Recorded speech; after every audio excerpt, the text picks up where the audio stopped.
I'm actually hoping that between now and May 20th, that Adelphi's Creative Writing MFA program will become a 3-year program. I don't know what we would do in our post-thesis year, but I would be with all of these wonderful people, so I know that I would enjoy it. I would first like to thank my parents for their continued support. My mother is here tonight, and she proofread everything that I submitted my first semester that I was here, from like tiny response papers to full-length plays. So I don't know how I would have gotten through it without her. I would also like to thank my friends, both those who are in the program and those outside of it, for acting out this piece with me, for listening to me talk about it for countless hours, declaring nationalities for the characters. And if you did none of those things, I would still like to thank you, because if I spent any length of time with you over the past year, something that you said is probably in this play. Additionally, I would like to thank the faculty here at Adelphi, especially Jacqueline Jones-Lamont and Judith Baumel, who have been our fearless leaders, Peter West for answering even the silliest of questions with a very gentle smile, and also the playwriting faculty, Anton Dudley and Kermit Frazier, and my thesis mentor, Alex Mint, who went on this crazy journey with me. So, now for the setup. As Judy mentioned, it's actually, I think complex is the best word to describe this, so I'm going to try to do this in under 500 words and then get into the scene, so let's see how it goes.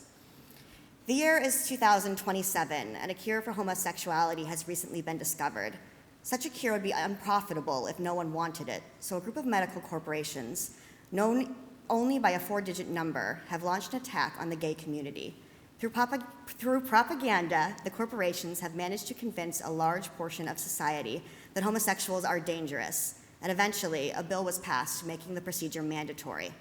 Mark and Gavin, a couple, were living happily before the war on homosexuality started.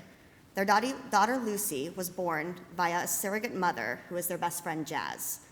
In order to hide their sexuality and as to not be forced into the procedure, Gavin married and moved in with Jazz, and Mark married and moved in with Jazz's girlfriend Rena. The couples share custody of 15-year-old Lucy. Gavin is determined to uncover the source of the propaganda, but his searching for answers provokes the nameless corporations into directly targeting his family. At this point in the play, the family is reaching their breaking point as the terrorism against them continues to escalate. They have received countless threatening phone calls, rocks have been thrown through their windows, and now Lucy has been attacked. Scene 6, a hospital room. Lucy is lying in bed. Jazz stands beside her. Lucy stirs. Jazz speaks. Sorry. I'm probably not the face you wanted to see. Lucy. Do I have all my limbs? Jazz. What? Lucy. I read this article in 17 about a girl who had toxic shock syndrome, and she woke up in the hospital with one arm and no legs. Jazz. They had to remove your entire body. You're just a head now. You're banged up, but nothing that won't heal. Are you in pain? Lucy. None. Jazz. Are you floating? Lucy. Yes. Jazz. Good. Lucy. Where are my dads? Jazz. Mark is talking to the doctor. Gavin is waiting for Mark to leave so that he can come and see you.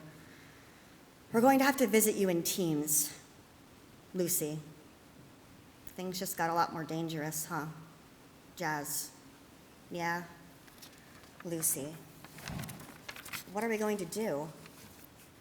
Jazz. I don't know, kiddo. Lucy.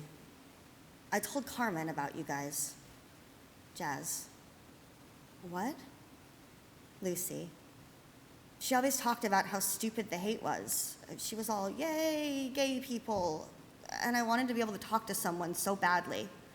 So I told her. Jazz. That was stupid. Lucy. I know. What if she told someone, and they told someone, and they told someone, and they told someone, and they... Jazz. Carmen isn't the reason this is happening, kid. Lucy.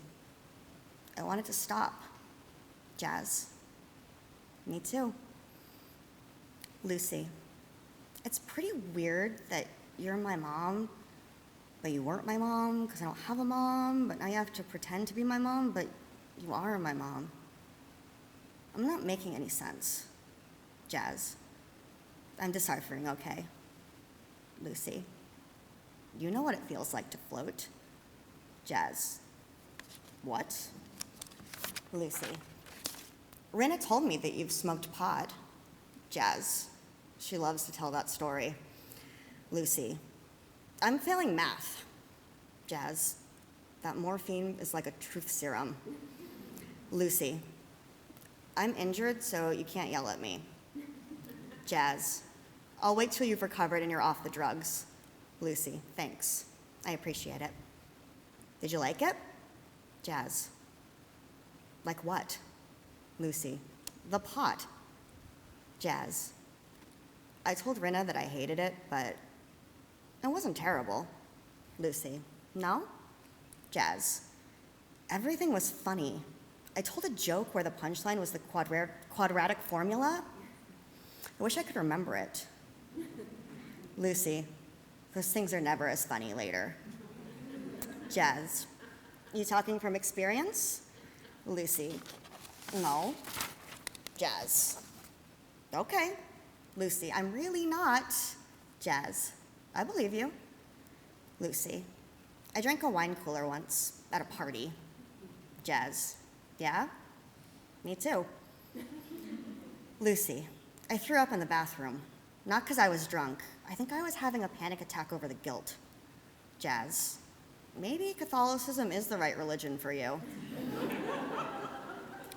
Lucy. I'm sorry that I told Rinna about your tablet. Jazz. Why did you? Lucy. I don't know. Jazz. Yes, you do. Lucy.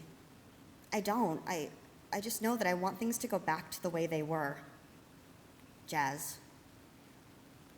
I know you think I'm the source of all of the evil in the world, but getting rid of me isn't going to magically fix all of this.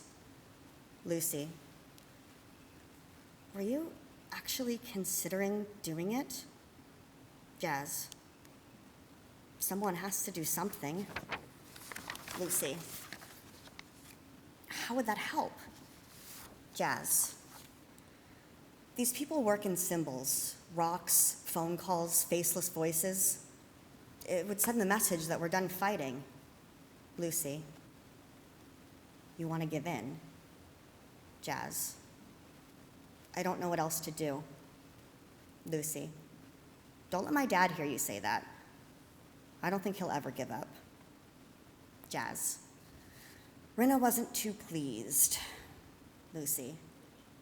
I really am sorry. Jazz. I know. Lucy. She'll get over it. Jazz. I hope so. Lucy. You're being really cool right now. Jazz. I'm only being cool because you aren't going to remember any of this tomorrow. Lucy. Are you still considering the procedure? Jazz. I don't know. Lucy. Yes, you do. Scene 7, the hospital waiting room. Mark sits drinking coffee. Gavin storms in. Mark speaks. You shouldn't be here. Gavin. How is she? Mark. A hospital is probably one of the most dangerous places that we could. Gavin. We married women so that we could be seen in public together. How is Lucy? Mark. Jazz is with her.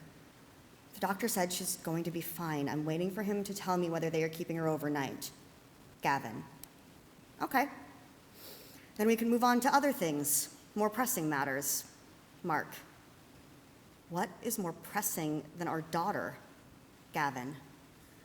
I wanted to have a chance to talk to you before you have to run off and make a phone call. Mark. What are you talking about?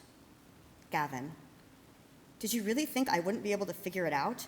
The block you put on your tablet's tracking number was freeware, the easiest code to crack. Mark. Okay, just hear me out. Gavin. Hear you out? You've been terrorizing us. Mark. I haven't. Gavin. I can't believe I never put two and two together. You were never in the room when the heavy breathing calls came in. I mean, really, that's the best you could do? Heavy breathing? Mark. Those are the only calls that I made. The rest were all from the numbers. Gavin. I'd like to believe that. Mark. I was scared. I wanted to protect our family. Gavin. By scaring us? Mark. You wouldn't listen to me. I told you things were getting worse and you wouldn't stop. Gavin. So I asked for this? Mark. It was wrong. I'll own that, but you don't get to act like this is a massive betrayal. Gavin. Of course it's a massive betrayal. Mark.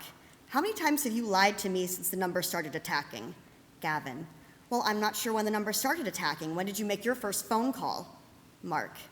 You haven't put us first since you started investigating. Gavin. I'm doing this for our family. Do you want Lucy to grow up in the world that Hitler had wet dreams about? Mark. I want Lucy to be able to grow up. Gavin. Oh, so you didn't hire someone to attack her to scare me a little more? Mark. No. Lucy was attacked because you decided to meet with that goddamn surgeon. Jazz enters. She says to Gavin, you shouldn't be here. Gavin. Fuck off, Jazz. Jazz. Clearly, I have walked into something. Gavin to Jazz. Were you actually going to do it? Mark. Do what? Jazz. Rena told you? Gavin. After everything we have been through. Mark. Yes, you are the only one fighting this battle. Gavin. You were going to give in? Jazz to Mark. Lucy's asking for you. Mark to Gavin. You need to leave. We're asking for trouble right now. Gavin. Right.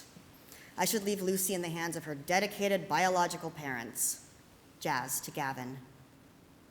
How long ago did you talk to Rena? Gavin. Like an hour. Jazz. I've been calling her. She hasn't answered her phone. Gavin. Do you blame her? Jazz. I'm worried. Gavin.